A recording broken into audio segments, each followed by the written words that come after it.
নেতাজি সুভাষচন্দ্র বসুকে ঘিরে বঙ্গ রাজনীতিতে তৈরি হওয়া বিতর্কের মাঝেই বিজেপির অন্দরের কোন্দল প্রকাশ্যে এলো।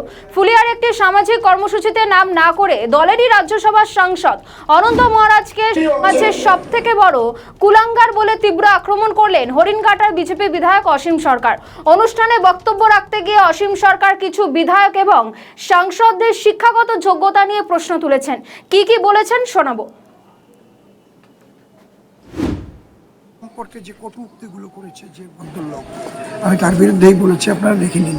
আর সবচেয়ে বড় বিষয় এই যে যেখানে নেতাজি এত কিছু কাজ করলো সেখানে আপনাদেরই নেতৃত্ব এইভাবে কথা বলছে, এটা কি মানে মানতে পারছেন একজন ভারতীয়? আমরা মানতে পারিনি বলেই তো মাননীয় মুখ্যমন্ত্রী বলেছেন কেউ ছাড়া পাবে না এবং আইনের পথে চলবে। তারপরে তো ক্ষমা চেয়ে একাকার হয়েছে।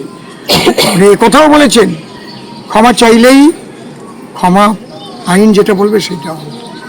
আমরা পরিষ্কার পরিচ্ছন্নভাবে চলতে চাই, কেউ ক্ষমা পাবে না। ইতিমধ্যেই ভারতীয় জনতা পার্টি বাংলায় আসার পরে যারা একটু তোলাবাজি এদিক ওদিক আরম্ভ করেছিল, বলুন তো কশো বিজেপির লিডারদের সাসপেন্ড করা হয়েছে, শোকজ ধরিয়ে দেওয়া হয়েছে। এটা কোনোদিন দেখেছেন কোনোদিন?